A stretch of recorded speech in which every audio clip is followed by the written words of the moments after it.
मला भूक लागली आहे, आपण स्वयंपाक करू. आपण स्वयंपाक करूया म्हणजे हं? म्हणजे काय? अगं आपण स्वयंपाक करूयात ना. आपण करणार आहोत स्वयंपाक? काही गरज नाहीये. काय गरज नाहीये, गरज एका आहे. तासाच्या जागी 2 तास लागतील तुम्ही मदत केली. ए कोण आहे मी? लगेच करतो, तू सांग मला काय करायचं. बघा, चॅलेंज.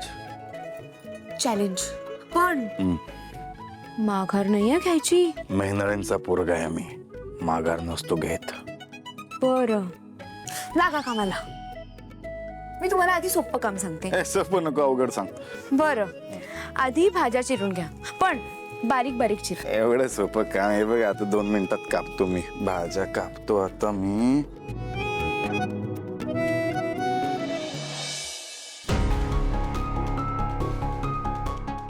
त्यांना भेटून तुला काय वाटलं रे सोहम? डार्लिंग, मला ना ते जरा वेगळे वाटले ग. वेगळे का? हा म्हणजे बघ ना, त्यांनी आपल्याला त्यांचं नाव पण नाही सांगितलं आणि मी एक गोष्ट ऑब्झर्व केली, ते जास्त तुझ्याशीच बोलत होते. Are you jealous? या I am kind of jealous with you. असं का करतोयस? अरे असं काय करतोयस काय? मी जेलस होईन का कधी तुझ्या बाबतीत? काही काय बोलतेस तू? आणि नाहीतरी माझं असं इम्प्रेशन पडतं लोकांवर.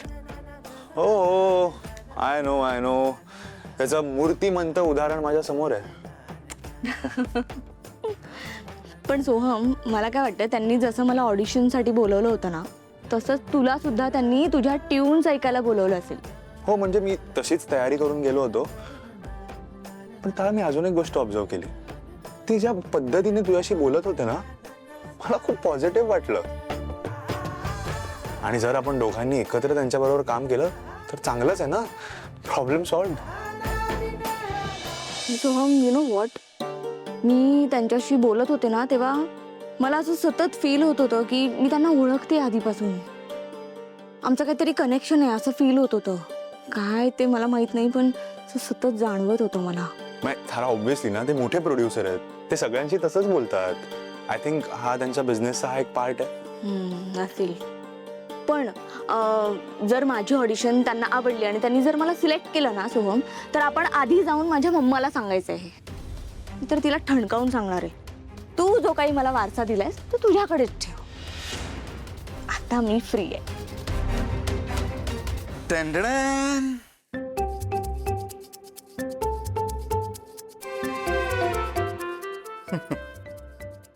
हे काय? भाजी. असं काम वाढवलं तुम्ही? काम वाढवून कुठे ठेवलं, काम सोपं केलं ना. आता फक्त भाज्या टाकायच्या अशा. अशा कोण भाज्या कापतं? काय वाईट आहे यात? एवढं मोठं कोण कापतं? मी मोठंच काम करतो, छोटी कामं करत नसतो मी.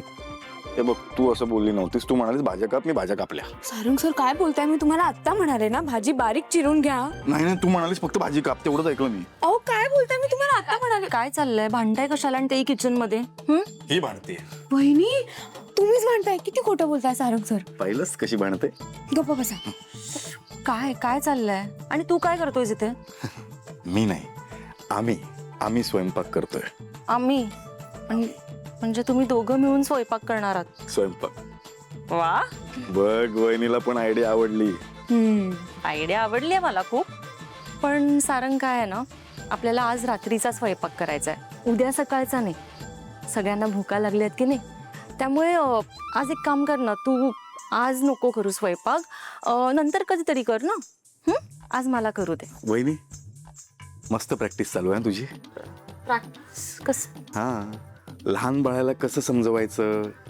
हा, पण मी बाळ नाहीये, बाळ अजून यायचंय. पण तरी त्यांना प्रॅक्टिस करायला हवी ना, लहान मुलांची कसं बोलायचं. काय वहिनी? खरंय. पण आता तू प्रॅक्टिस नंतर कर हा, प्लीज. अरे विनय, काही नाही. तुम्ही लहान बाळ आहात की मी नाही? बाळ नाहीये. मस्ती करायची नाही. जरा जरा जरा जरा अगं, लहान बाळ. साप. आपण नंतर स्वयंपाक करूया. जा जा तुम्ही. तू भेट मला, तुला बाळ दाखवतो. भेट नंतर त्याला.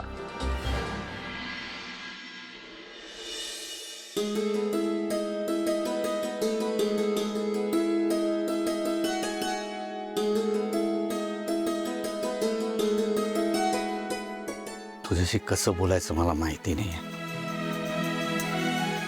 आणि आजपर्यंत मी तुझ्याकडे असं गाराणं बिराणं घालायला आलो नाही, कारण की एवढाच पापी आहे मी.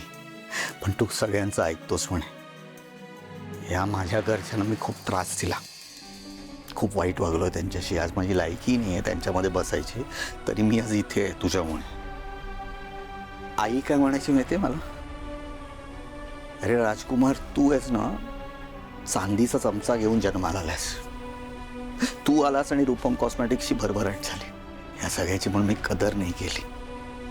पण आज तुझ्यामुळे किंवा त्या सावलीमुळे ना मी या घरात आहे परत आपल्या माणसांमध्ये. तूच नाही ना तिला पाठवलंयस माझ्या आयुष्यात.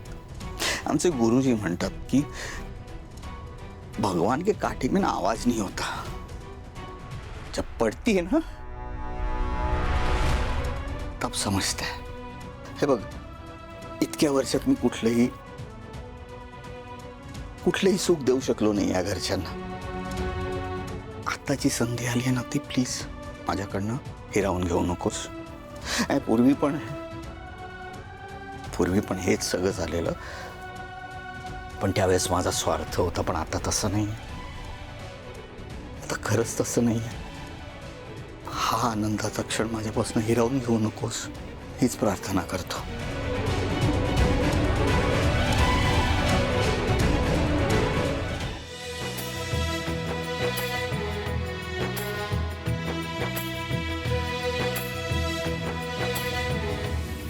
थांब जरा, मी थांब. राजकुमार, तू आत्तापर्यंत या घरात जसा वागलायस, जे केलंयस, जी पापं केलीयस, माझ्या अमृताला जितका त्रास दिलायस ते विसरणं शक्य नाहीये मला. आणि त्यासाठी मी तुला या जन्मात तरी माफ करीन असं मला नाही वाटत आहे. पण तरी सुद्धा आज माझ्या अमृताच्या पदरात तू खूप सुख दिलंयस मला. बाबांना तुझ्याकडून नातवंडांचं सुख मिळणार आहे आणि ते आम्ही नाही विसरू शकत. आम्ही आजी आजोबा होणार आहोत इतक्या वर्षानंतर.